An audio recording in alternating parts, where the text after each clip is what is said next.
As Libya's conflict escalates, a dangerous double game is emerging. Western and regional powers are backing rival sides, even as they publicly call for calm. Will they ever cooperate and help stop the violence? This is Inside Story.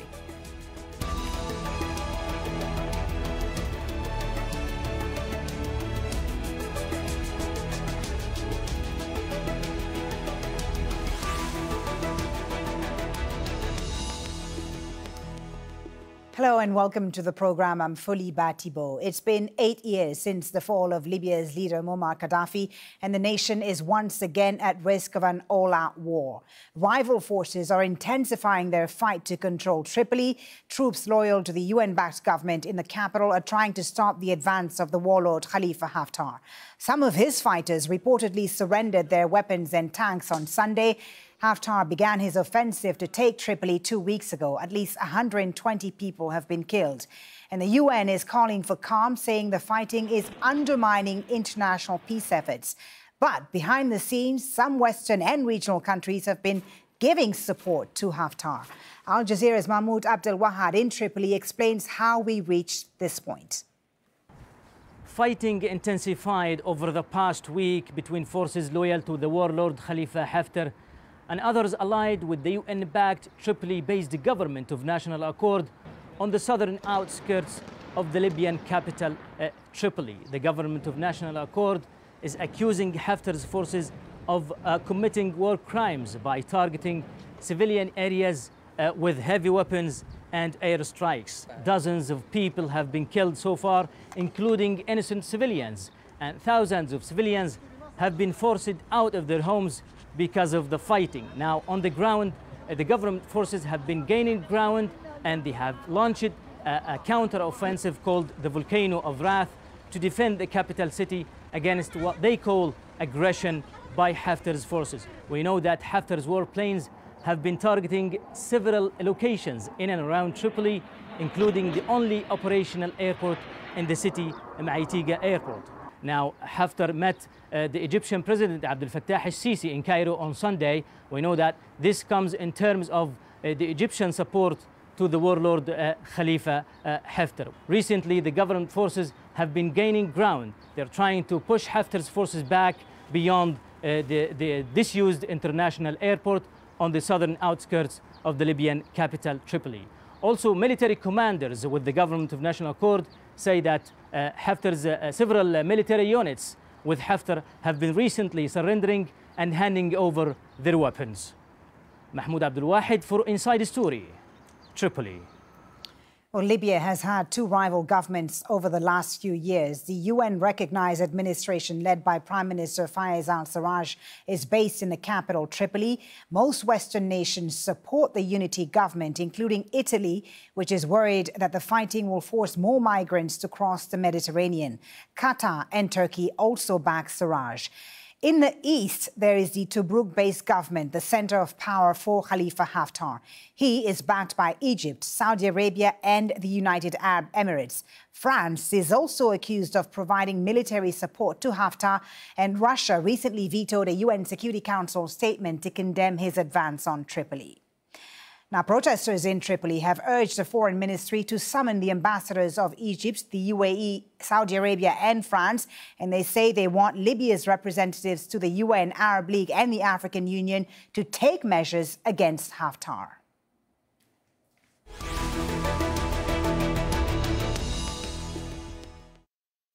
Well, let's bring in our panel now. Joining us from London, Anas Al-Gomati, director of the Tripoli-based Sadeq Institute. In Rome, Francesco Galietti, head of the political risk consultancy policy Sonar. And joining us from Oxford is Oliver Miles, a former British ambassador to Libya. Welcome to you all. Thank you so much for being on Inside Story. Ambassador Oliver Miles, if I can start with you. So many countries playing influential roles. Are outside powers worsening the conflict in Libya? Yes, yes, they are. It's a strange situation because for a long time now, there's been universal oral agreement, verbal agreement at international level that there should be no military support for any of the parties in Libya. In fact, there's a UN embargo on arms and so on. But some countries have been blatantly ignoring that. And the strange thing is that nobody seems to have been willing until very recently to name them or shame them. So do you think that this recent offensive by Khalifa Haftar on Tripoli is going to change the mind of some of these countries who've backed him until now into not doing so anymore? Quite possibly, yes. Certainly, there was an article in Le Monde about the French position saying that France was embarrassed because they've given Haftar support in the past, military support in the past, when he was establishing his control in the eastern part of Libya, in Benghazi and Cyrenaica, but they weren't expecting him, it seems, to launch this offensive against Tripoli. As a matter of fact, I think pretty well any observer of Libya over the last year or two has been well aware that that was his intention. Yeah, the timing took us all by surprise, but the intention was there. Do you think, Anas Al-Gomati in London, that Western powers like France were indeed caught off guard by Khalifa Haftar's advance on Tripoli? Do you think they had prior warnings about this offensive? They certainly did. I think this operation has been there for many years. And if you look at the military support, the sheer depth and the layers of the kind of military planning, intelligence gathering that has gone on in Western Libya, the sheer fact that Haftar had been met by the foreign minister of France, who was the former defense minister, L'Adrien, according to Figaro, who had interviewed him only 10 days before the offensive and had said that he came here to congratulate him on his victory. So I think in that respect, Haftar is not the anathema that all of the rest of the international community or panacea that they kind of make out. At the diplomatic level, of course, there has always been this surface-level symbolic support of the UN-backed government, but it's the really material, financial, military, intelligence kind of support that Haftar has received over the last 4 years in Benghazi that he's used to his advantage to take over cities like Benghazi, like Derna. I mean, the latest move that he took in February was to move into the south, and that move was congratulated by the P3+3. So that was the UK, US, Italy, France, the UAE and Egypt. So they congratulated him on his last military offensive.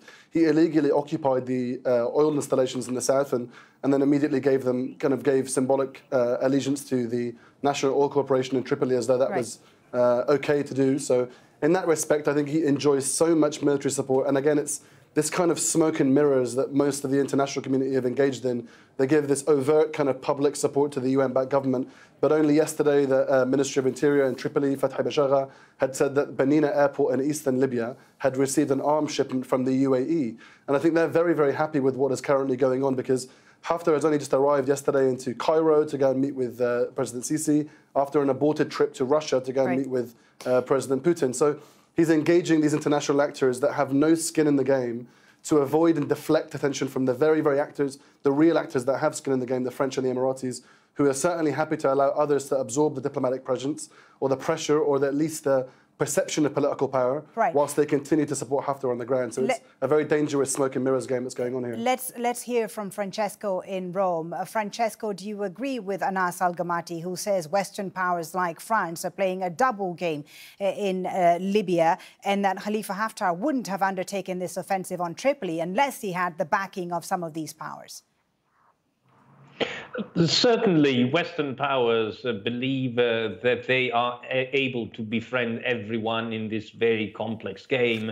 In the case for Italy, for instance, Italy is certainly very close to Qatar, but thinks that it has hedged itself also against the wrath of, say, Egypt or the Saudis or the Emirati. But turns out that it probably had estimated its own insurance policies. As it turns out, proximity, close ties to Egypt are of little use these days. And so Italy is left wondering whether it did the maths properly.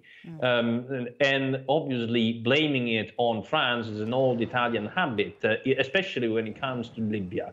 But yes, there is lots of ambiguity at play these days.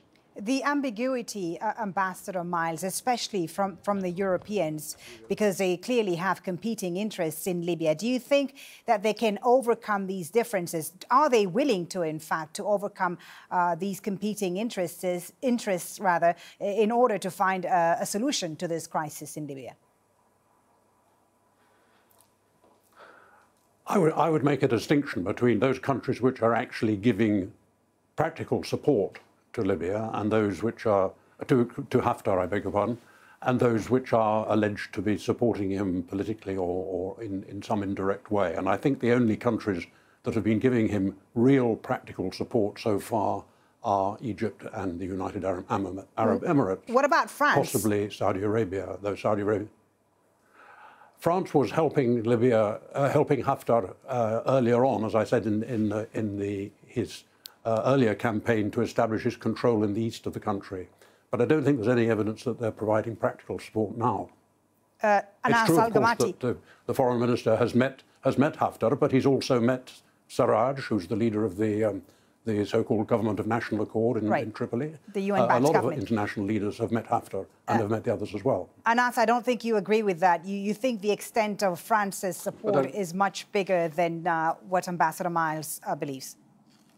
I think the narrative here is important and it's crucial. Haftar established himself in 2014 as the answer to counter-terrorism. He never overtly said that he wanted to take political power, and allegedly was not part of any of the political solutions. He was described by a member of the US administration as being toxic in 2014, and nobody wanted to meet him. He rehabilitated himself after a trip in May 2016 to Abu Dhabi, where he was tasked with meeting Fayez Sarraj, a total break in diplomatic protocol, a total break in the negotiations that had been led by the UN thus far.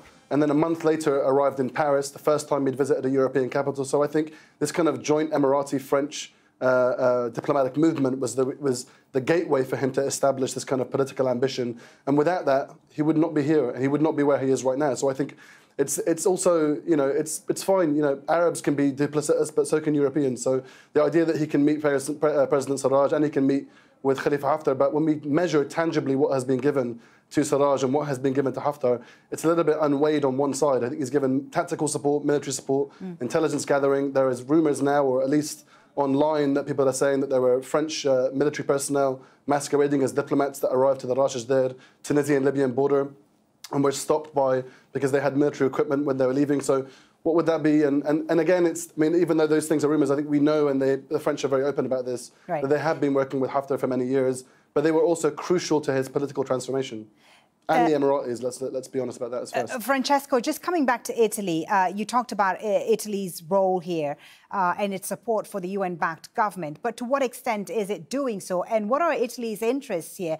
What does Italy want out of a future Libya, the future of Libya? I think Italy acknowledges that what is at stake is the stability of the entire broader Mediterranean.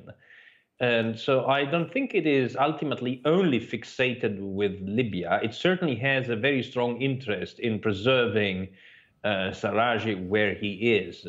But I think what it looks at is the broader Mediterranean region from almost from the Balkans to Morocco.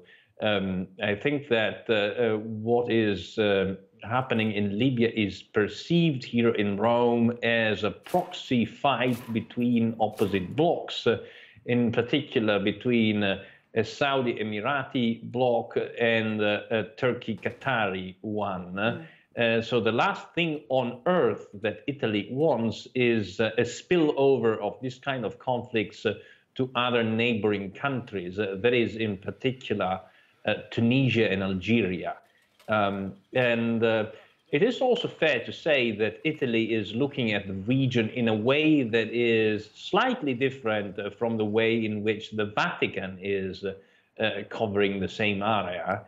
If one looks at the latest trips of the pontiff of Pope Francis, Pope Francis has picked two destinations, the United Arab Emirates and Morocco, which give a very clear indication of what where the Vatican stands. Italy is not going down the same path.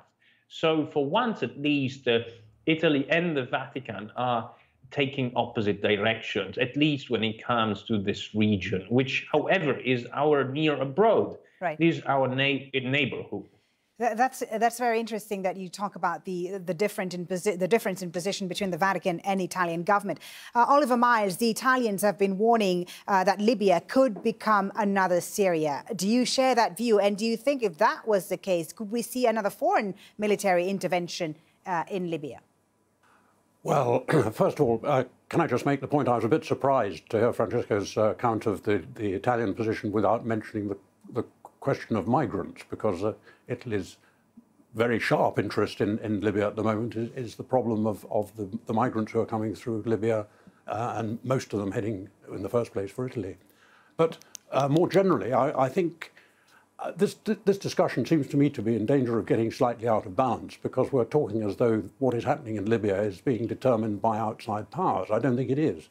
I think we're talking about a fight between Libyans in which outside powers may have played some part and perhaps will play some part. But which was my first question to you, in fact, which was my first question to you, Oliver Miles, whether you thought that outside powers were making the conflict worse.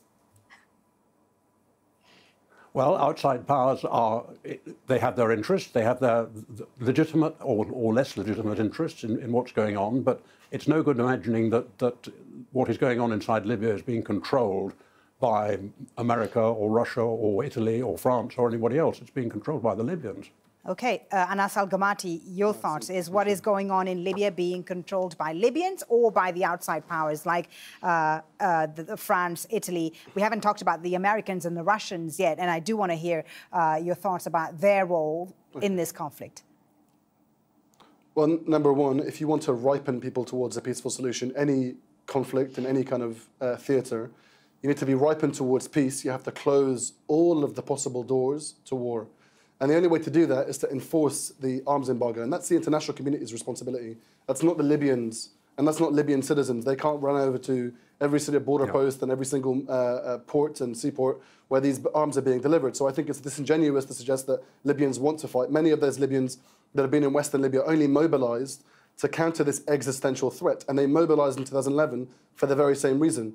So we should be clear about what the international community is doing. If they want to ripen this, then they can't continue to appease Haftar. They can't continue to allow the UAE to violate the arms embargo, to establish an air base in Libya. In 2016, the very year that Libya was supposed to be ready for peace, that was the government of national accord that was installed in Tripoli at that time, whilst the UAE was trying to undermine that both politically and diplomatically and militarily. So we should be clear about what the role of internationals are and what the responsibility of Libyans are. So that's number one. Number two, there's an ideological component to all of this as well, because Haftar's narrative is one that appeals to the far right in Europe. Over the last couple of years, this rise in populism wants to view the Mediterranean, especially North Africa and the Middle East, as being dominated by terrorist threats, dominated by Islamists, and that's what Haftar offers them, a very simplistic, very dangerous narrative that all of my opponents are terrorists, all of my opponents are extremists. The world is a bit more complex than that, but it certainly appeals to the Islamophobic rise in Europe over the last couple of years, and Haftar is just pandering to that sentiment, and it's certainly one that has found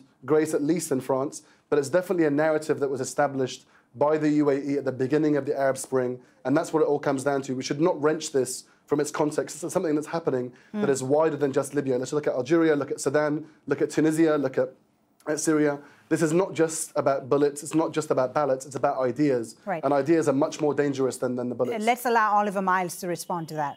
Oliver, your response.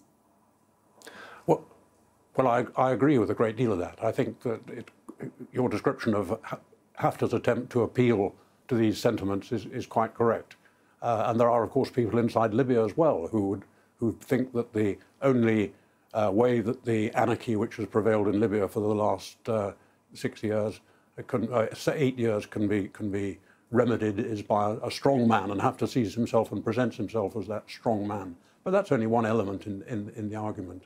But coming back to my point about the important thing being what the Libyans are doing, I don't dispute that foreign assistance to Haftar's side has been important. But if you look at, for example, at the question of air power in Libya, if any foreign power with a decent air force intervened in Libya, it would have an enormous impact on the fighting. What is happening in reality is that both sides, both Haftar's people and the government of national accord, managed to get a few antiquated MiGs into the air from time to time, but there was an aircraft was either shot down or came down for technical reasons yesterday. It's a MiG-23, and they've been in service since 1970. So we're not talking about modern air forces, which we would be talking about if there was serious intervention by outside powers. Oliver.